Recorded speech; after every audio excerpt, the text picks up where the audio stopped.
When I think back on and what started me making movies, I could only go back to my very early years when I lived in the Bronx. I saw the original King Kong, the black and white version that Willis O'Brien made, and it just blew me away. And I always tell the story that I asked my mom and dad to take me to the place, to the Empire State Building, to look for the crack in the cement he made when he landed. It was so believable to me. For some reason, we enjoyed monster movies. We were introduced to them on this show called $1 Million Movie on WOR Channel 9. They showed Mighty Joe Young, King Kong, Godzilla, Rodan. So that's what initially started it. I think it was the fascination with Willis O'Brien's King Kong that just struck the imagination of a little kid. I must have been like 5 years old. It wasn't until 1960 we moved out to Long Island. In the suburbs, we had a nice house. We were surrounded by woods, and we would play games of the movies that we loved. The Land Unknown. We were army men fighting dinosaurs. We were always fighting dinosaurs. We were running away from the dinosaurs in King Kong. And my parents, they were very perceptive. They saw our interests. Stephen was a natural sculptor, and I always drew. My love of dinosaurs and monsters goes back to first and second grade from the Bronx. I used to draw dinosaurs. So I think one Christmas my parents got us a movie projector and a camera kit. And it was up in the attic, they were hiding our presents for Christmas up in the attic. And Charlie went up there and saw, hey, we got a camera and a projector. And we started making plans for our first movie. We would use the things that we got on our field trips of the Statue of Liberty and the Empire State Building statues and set them up in little tableaus, little dioramas. Took fishing wire and hung the spiders, and we rehearsed in our airplanes, and we rehearsed little scenes that we would film. And then on Christmas, we got the movie camera. We shot our family opening up presents, and then we immediately started making these movies. These, what we thought were epic productions down in our basement. Our first successful armature was with a G.I. Joe because it was an articulated doll. And we put some clay on his face, and it was crude, but it was, again, it was our animation testing. At the beginning, I was a kind of a casual observer to what they were doing in the basement in terms of stop motion animation, but I guess the one common thing we had was really the love of monster movies. So he would star in the movies, and he was the pilot in this alien movie. We took a spinning wheel from my sister's toy, and we put it on a string, we spun it around so it looked like a flying saucer. And we had this airplane model, and we flew it in front of a background that Charlie painted, or a sky. And we had them on strings, so it's sort of like puppeteering and marionetting these objects, trying to tell the story of a flying saucer that blasts this jet plane out of the sky, it lands, and then a little yellow blob comes out and it turns into this creature, very much like the Creeping Terror. And we even had, the authorities, at the UN trying to figure out what they were going to do to kill the monster. So, we took a photograph that I took when I visited the United Nations. We photographed it, and we showed that. Then I cut through the basement, and Stephen and Edward and my sister Diane were sitting around having a meeting, saying, that the world is going to be destroyed, and we have to do something about it. And at the end, we put, I think, lacquer thinner on it. We set it on fire in our basement, and we had pretty good results. For us, it was always, it's how we played.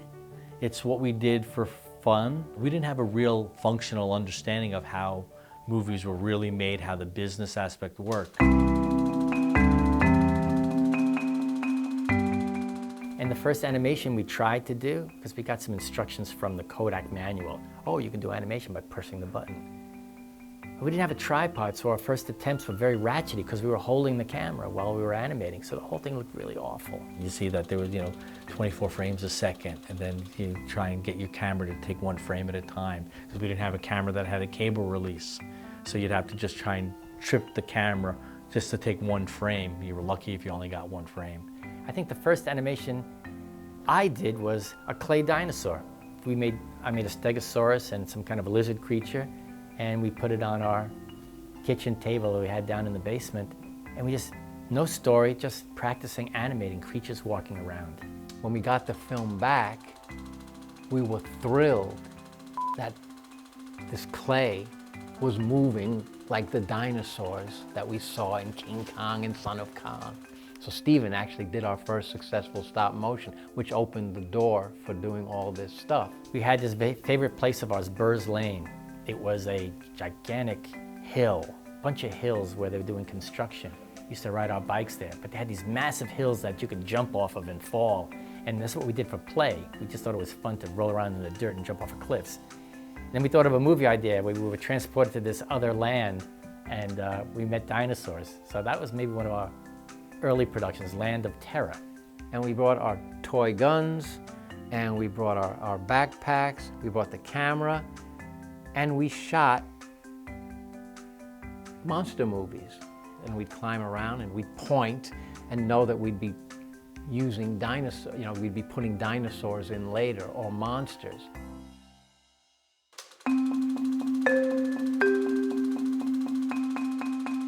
The process of making the films was just, we'd come up with an idea, and I think we shot them really in a weekend. Like there's one film, Beast from the Egg, again, very reminiscent of Ray Harryhausen's 20 Million Miles to Earth. We took a G.I. Joe armature and put latex and crepe hair on him and made the Beast from the Egg. And we put little clay eyes in it and clay hands, little claws. And when we look at the film now, we can see there's no editing, no splices in the film. It's like original photography, cut to cut to cut. We'd have a shot of me entering the house, then I'd go down into the basement, and we would just follow. We would actually block out as we were acting it out and shooting it. I'm in Beast from the Egg. I'm one of with my sister, we go down into the basement with Steven and look at the tinfoil egg that then hatches, and we run upstairs, in terror of it. But I remember, being down in the basement, it's kind of maybe helping, bring some props and sand in to help them. We found in Famous Monsters of Filmland that if you have enough light, that you can set up something in the foreground and shoot the background, so you're doing a live composite. To do stop motion though, the actors had to stay still and animate themselves frame by frame. And then the next cut is me running away. And there's no physical cut, which means we shot that, and then we shot me running away, then we shot me running up the stairs, and then we shot to the Beast on the other side of the door banging on it. So it was just like this improv visualization of a story that we just did in sequence. It was our first miniature. So what we did is went up in the living room, we took some measurements, and we used cardboard and balsa wood, and we duplicated the closet and the door and the entranceway pretty accurately of our living room and our basement entrance. And when the Beast from the Egg was pounding on the door from the reverse side of the door, we cut to our miniature, and we had our Beast from the Egg break down the door and leave our house. I remember them going outside. We tried to shoot clay animation outside on our patio during the day, and we had this our patio umbrella that we were holding over the set to block the sun, because it was not only causing light shifts, but then causing the clay to melt, and found out that doing clay animation outside was not a good idea.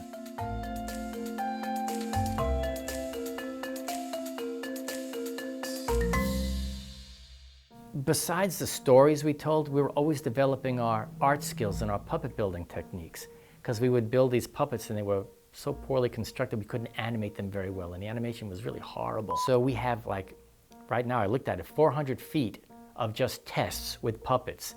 I did a King Kong puppet, we did a genie puppet, we did a crab, a giant crab from Ray Harryhausen's Mysterious Island, and we did a skeleton for a skeleton sword fight from Ray's Seventh Voyage of Sinbad. But there's no movies built around them. It was just trying to build a puppet to see if we can get a good animation puppet. So along with making movies, we're always doing these tests, trying to perfect the puppet technique to make the animation look better.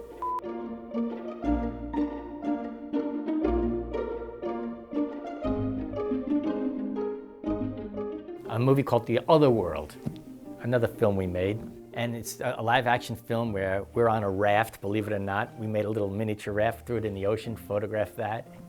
And we get shipwrecked on an island, just like Mysterious Island. We get attacked by a giant plant, a chameleon, and a giant crab. And also we played around with compositing and special effects techniques.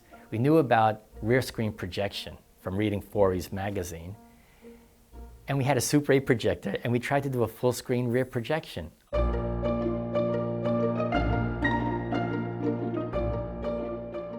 And then we came up with all these like homemade techniques that mirrored the professional techniques that we didn't even know. Like for example, matte paintings. You know how they do matte paintings? They would paint and do double exposures in an optical printer to match live action with the painting. But we didn't have any of that equipment. We knew that they painted on glass, but we couldn't bring glass to our locations.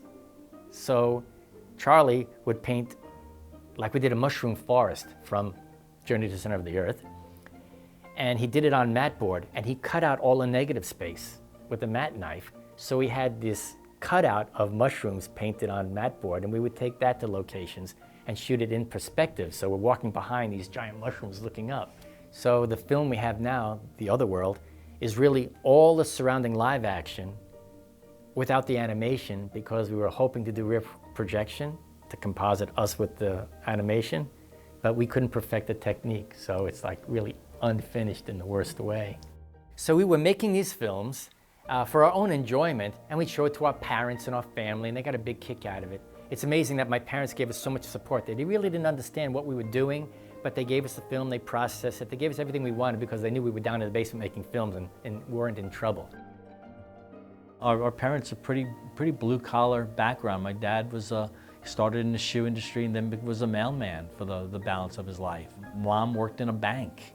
So it's like so far away from the entertainment business. But again, they saw that it interested us and it kept us happy, made us happy. It was pretty novel what we were doing. And I think some of the people later on in junior high and especially high school, some of the art teachers realized what we were doing. And they used it to help promote their art program at Deer Park High, which is where we went. Deer Park, Long Island is where we went to high school. And we had assemblies where we would show Chiodo Brothers movies to like the school. And we had like, yeah, there were people watching our films. Besides special effects movies, we were making puppet films, like Rankin and Bass movies, or Yuri Trinka type, just puppet animation. It's interesting how we started finding our own little job functions as we worked together. It was in high school. Charlie would draw the characters, and then we would both sculpt them. And some of the characters were more successful in his mind, so some of the puppets in that film are his puppets, and some of them are mine. We animated on beach sand, which was stupid, so there was no tie downs. We didn't know the concept of tie downs. The armatures were wire with a lot of heavy, I think Stephen made the Africa Danny puppet, a lot of latex on it, very stiff, hard to move. Actually, the school gave us a room where we could actually shoot, so I could work on it during like a break. If I had a study hall, I can go and build props and make this movie in school. And we weren't sophisticated enough to start bulking up shots. Let's say all like shots, we'll shoot all of these wide shots and then we'll go in for the close-ups to kind of amortize the production and save time. We shot it pretty much in order. We finished it up in our basement. We shot the climax where they climb up to the top of this mountain, you know, far, far away, and they met the owl, and he gave them the, the secret jewel that was, what they were looking for. Looking back on it, it's a meaningless quest and stupid, but it was a great animation exercise. But I think we started editing more when we did that, and it was more of a directorial vision that was pre-designed ahead of animating rather than just making it up as you go along in an improv type fashion. And it was a 10-minute animated short, 10 minutes on Super 8. I can't believe that we did it in high school. I was in 10th grade and he was a senior. Oh, and it's interesting, we were making these monster movies because our inspiration was a lot of horror films. And we kept on losing to other films in these film competitions because they were making ecology movies. They were making these hippie type, oh, the earth is beautiful type stuff. And it was like more meaningful, and ours were kind of stupid, run away from the monster movie. So in reaction to that, we made an ecology monster movie called Sludge Grubs. We wanted to cash in because everybody was doing environmental stuff, so we did an environmental film about pollution was so bad that the unforeseen result of out of control pollution was these things called the sludge grubs. And that was we were inspired by Jim Danforth's crab work in When Dinosaurs Ruled the Earth. I was fascinated by that. So we did our version of crabs. Since we went to the beach all the time on Long Island, we found crab shells, spider crab shells, and we put wire and armature in that, and we made our crazy little crabs out of that. And there's a story about walking down the beach. I get attacked by these things, and they chase me to the, to the wash, and I have a final confrontation. And we were shooting on the beach, and we parked our father's VW Bug, the Volkswagen Bug, right on the shoreline. And then we went off to shoot the movie during the day. And when we came back, the tide had come in, and our car was like in the water, like halfway up the tires. The cool thing about the movie is we made a giant prop claw, and it was funny because the prop claw would come in, and grab people and pull them out. And it was kind of a funny thing. The animation was, crazy, quick, but it was getting better. And it's a non-stop action thing. From the moment I get attacked by the thing, it's non-stop action, and I escape in the Volkswagen and I take off. And we didn't have a system of having synchronized sound with the film. I know that came out later on, where you could have a magnetic strip on the film, but we never got that far. But we used to have a 1/4-inch tape recorder, and we used to record soundtracks with sound effects and music, and we would run it in sync as best we could, run them at the same time. So we had like some kind of a synchronized soundtrack with these movies. Because I was younger, I didn't have the full latitude to go out on when they were doing sludge grubs out on the beach with our dad's car, the Volkswagen Bug that got stuck in the sand. But I certainly was part of the process, and watching them and learning. A lot of that was just me on the sidelines, because then when they went away to college, I would hook up with my friends and we would start making little movies. I took a slightly different track. I mean, I was certainly interested in the monster movies. I made an abominable snowman movie with my cousin,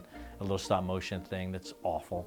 But we were into martial arts and things, so we would play around. I was playing around with camera and camera tricks. My focus was more on photography, actually. So I was photography. I had a black and white lab in our basement. Another thing my parents supported me in, cameras, chemicals, and larger, the whole deal. But Charlie, in his first year of college, did a documentary on Eskimos.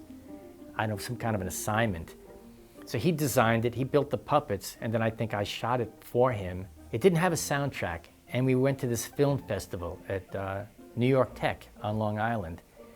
And everybody else had soundtracks for their films, and we didn't, so there was a 1/4-inch tape recorder there, and we said, well, let's record a soundtrack. And we figured, total improv, let's make it a question and answer. So we turned the projector on and the tape recorder on, and I said, so what kind of film is this?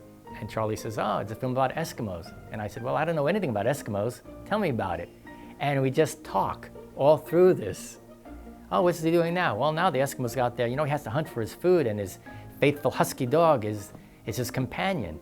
And he goes out hunting. And then there was like a Roadrunner type twist to it. Something screwed up happened, and it was kind of a comedy. And we finished the soundtrack during the festival, and then we aired it, we showed it, and people loved it. They thought the soundtrack was totally innovative. They loved it. We were going to film conventions and film competitions. Stephen and I, we traveled up to Syracuse and showed Eskimo and entered it in there. We would always get honorable mentions and stuff because no one was doing stuff like that. But it was neat to go and show our films and meet other filmmakers.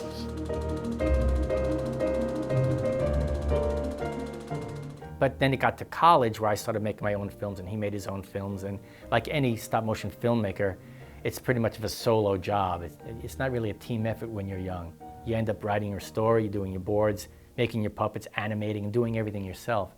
So he was doing that on his own in college, and I did the same thing when I was in college. In my senior year, I wanted to make a stop motion film. They had a camera in the camera department that did single frame animation, and you could back wind it.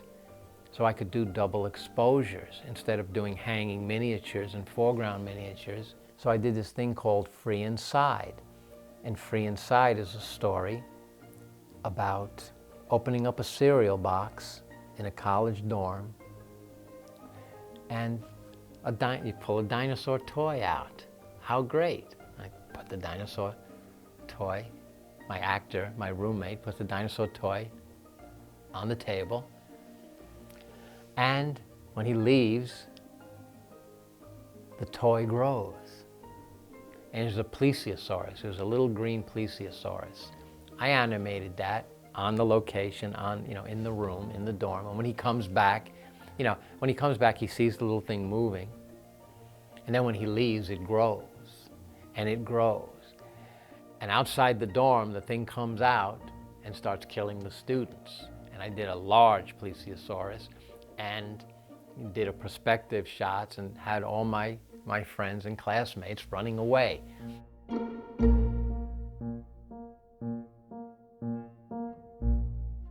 I think the effects that we were doing, those handmade type things, is something that we carried through even as we learned more and more technology. We still like the homemade stuff.